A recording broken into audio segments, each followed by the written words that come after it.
Hey everybody, thank you for joining me. What exciting times are we in? So many awesome announcements over the last few weeks. It's a great time to be a VR enthusiast. So I wanted to pick apart some of the biggest announcements, what I think the impact's going to be for us, and where we're going to find ourselves over the next year. So let's jump in.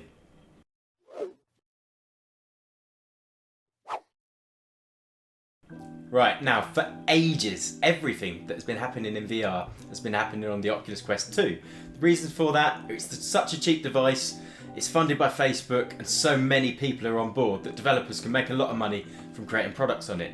If you make a product for a different platform, so much harder to make money because you've got so many less users to sell it to. So I was expecting to hear lots of announcements coming up for how people are going to continue to capitalise on the Quest. But it really hasn't been about that. It's been much bigger thinking, real forward thinking. Right, so first up, there was two enormous announcements for the real high-end PCVR enthusiast. They were announced by Varjo and Pimax. Varjo announced the Aero and Pimax announced the 12K. Now both of these headsets are going to feature foveated rendering, eye tracking.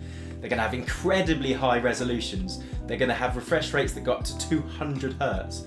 And either one of them is going to set you back $2,000. These things are monsters. So Varjo first, the Varjo Aero. Now for a long time Varjo have been selling headsets just to business users, and they've been incredibly powerful, real high resolution headsets that are kind of peak of what you can get to. So for a long time people have been crying out for a consumer version, and this is it. Now Pimax have been knocking out headsets to consumers for quite a long time, but they've not always been the most polished devices. They tend to release lots of stuff and maybe not refine them as much as they could. So I've got a little bit less hope for the Pimax thing, but just to know that such high-end gear is being released is a real pat on the back when you've been thinking, you know, is the PCVR end kind of struggling, and is all the focus going to be on that sort of standalone device? Now, as I've said, both of these headsets, they're only really for the high-end enthusiast that's got cash to burn. That isn't everyone, and it's not going to pull loads of new people to the platform. It's going to be primarily people who are upgrading gear they already own.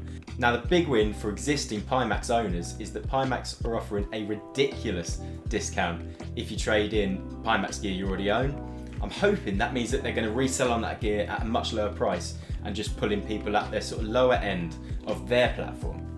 Now the big win for the majority of us that aren't going to be able to afford these ridiculously priced headsets is that tech comes down in price so quickly in this space. What is the high-end 1 year is soon the mainstream. I wouldn't be surprised if we see this kind of tech popping up within a few years in the sort of Quest line of devices. Now speaking of Quest, Facebook, or as I should now say Meta, had their Connect event this week. We were expecting to hear of some new hardware. We didn't. We heard of a few things that were coming down the pipe a bit later, but nothing today. After a bit of grand gesturing about the metaverse, their long-term plans, we heard a bit of finer detail from them, and I think there's some really exciting stuff in there. So first of all, they were really keen to sell us on their long-term plans, and they were keen to make it clear that the metaverse was at the centre of everything they planned to do.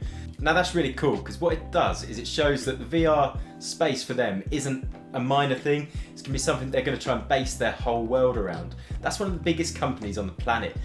They're talking about investing billions in the metaverse, and what that is that sort of centre of everything. That's the way their apps come together. That's the way we're going to be interacting together.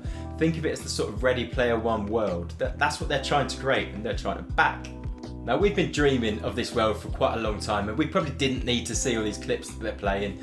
When he's talking about the things that it could be used for, we know about that. That's why we're interested in this stuff. It's really cool, we want to get there.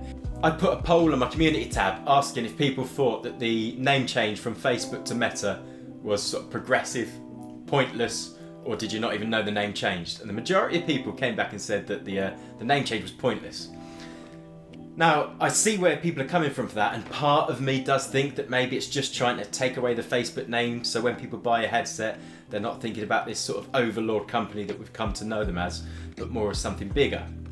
But what it also does is it reinforces this backing that this is at the centre of everything they want to do. So I think there is a potential lean towards that progressive side, and I hope that I'm right. So in way of hardware, we didn't see anything that's coming now, but we did get a couple of glimpses of things that come in the future. One of those was Project Cambria.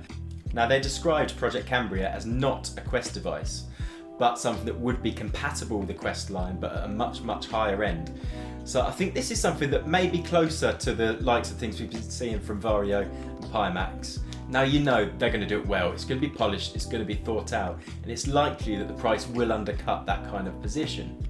What they will be hoping is that because so many people have bought into their Quest line of devices, there will be a certain little push to try and pull some of those people onto a higher end platform.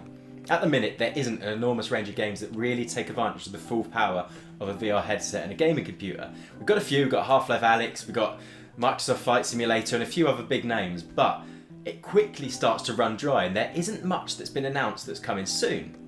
The advantage with Facebook is that they back things so strongly financially, so I'm sure you can expect companies to be given large bursaries to go and create these products that will really take advantage of it. I really do think these next couple of years could be the beginning of the next generation. We could see things coming in that we just haven't considered before. We could see development really ramping up, developers beginning to make real money from the PC side of things as well as the Quest line of things. And that doesn't mean the Quest line of things is going to stop. So we did have one game announcement that was incredibly exciting from MetaConnect, and that is that Rockstar are developing a full VR version of GTA San Andreas. Now that's a game that brings so much depth that we haven't really seen in any Quest game before. I think it's going to surpass everything we've imagined and it's going to be an incredible mobile experience. We know Rockstar do things very well, and we do know GTA San Andreas is an incredible game. It might be nearly a decade old, but I think it will hold up incredibly well on the Quest, so I'm so excited to play that. Now Facebook explicitly said that they plan to invest billions in the metaverse and in this sort of VR sphere, so I'm really excited to see where things are going. But it does raise a few concerns about the kind of walled garden that Facebook seems to have cultivated over the past few years. They do have almost complete control over the virtual reality world at the minute. All the big developers are getting bought out by them. The main platform that is working is owned by them, and now they're going to try and back the metaverse that is going to pull everything together. It's a concern, but at least things are moving in a positive direction for the industry. I'd love to know your thoughts in the comments below. Are these times really as exciting as I think they are, or am I getting a bit sort of stargazy and looking a bit more into it than I should? Thank you very much for your time. If you've enjoyed this video, please do press the like button. If you want to see more content like this in the future, a subscribe to the channel would be awesome. I'll see you next time. Thank you very much. Goodbye.